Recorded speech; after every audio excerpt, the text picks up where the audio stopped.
Patty Simpson with Simpson Math. In this video, we're going to look at the end behavior of polynomials. So I've drawn a few polynomials here. Notice that each one of these is smooth and continuous. That was one of the descriptions that we learned about in the last video that makes it a polynomial. For each one of these, I'm going to write the parent equation for them. So this is a linear function, and the parent equation of a linear function is just y equals x. It's not the equation that matches this line, I know, but it's the parent of that function. The parent of this one is y equals x squared. The parent of this one is a cubic. It's y equals x cubed. This one, we've graphed those before. We have not graphed a quartic yet, but the parent of this one is y equals x to the fourth, and the parent of this one is a quintic, y equals x to the fifth. So in a previous video, we looked at the degree of the polynomial, that highest degree in the polynomial. And remember that we called the degree of the polynomial, we just referred to that as our dope polynomial. Degree of the polynomial from this point forward, I'm just going to call my dope. And then also we talked about the leading coefficient. The leading coefficient on each one of my parents is just the number 1. And so that leading coefficient, the number in front of the variable, the leading coefficient, remember we referred to with the LC, just that initial LC. I'm going to do that in this video as well. My degree of my polynomial is just dope, and my LC is the leading coefficient. So let's look at a few patterns that we notice within our polynomials. First of all, we said it was smooth and continuous.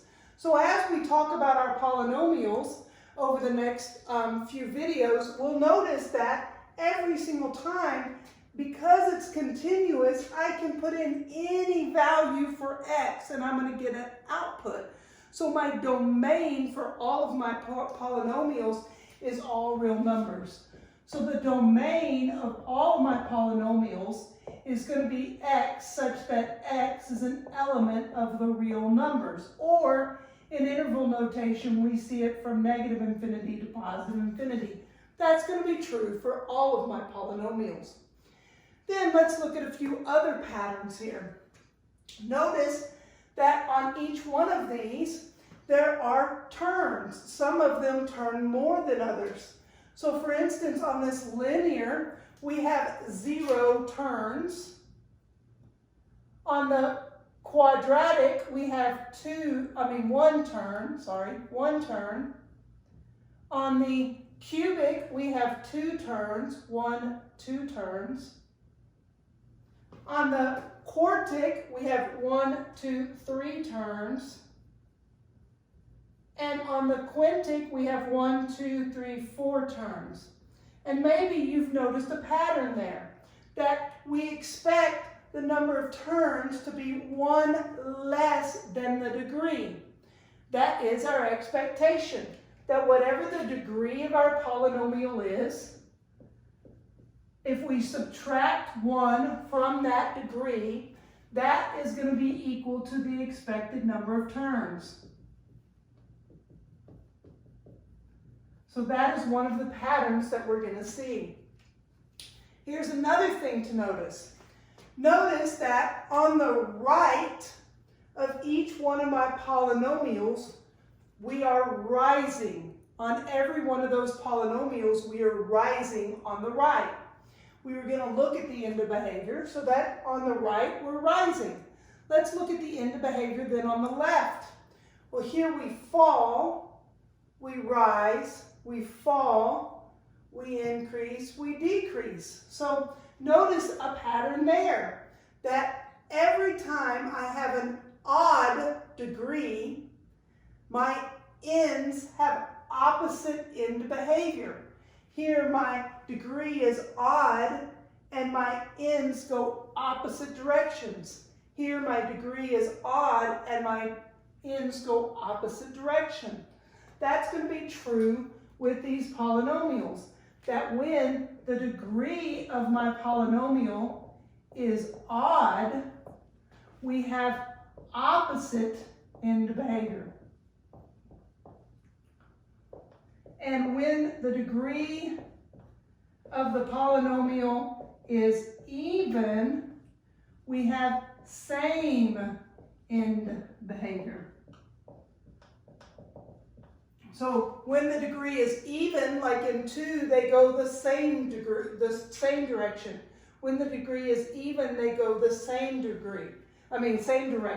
So when the degree is odd, they have opposite end behavior. When the degree is even, they have same end behavior.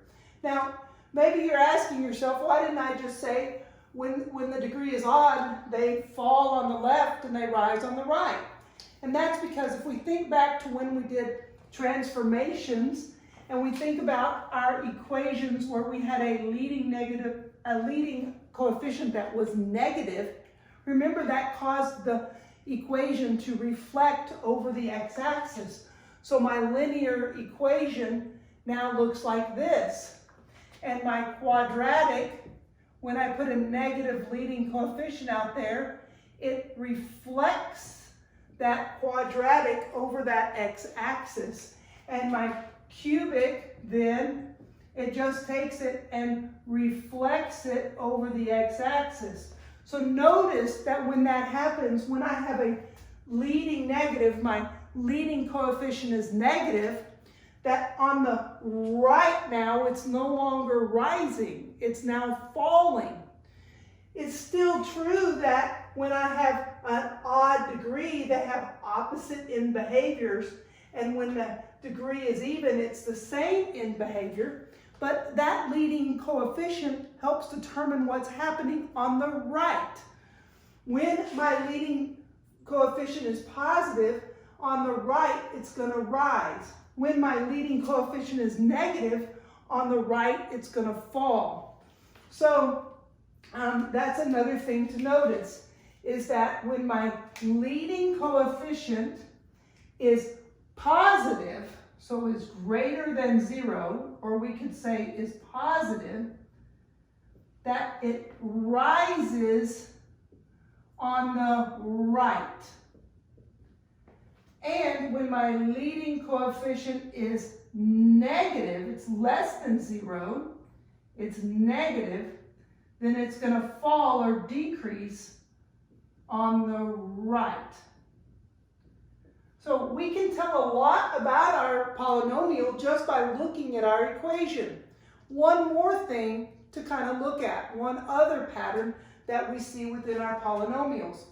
Notice that this linear equation crosses my x-axis here one time.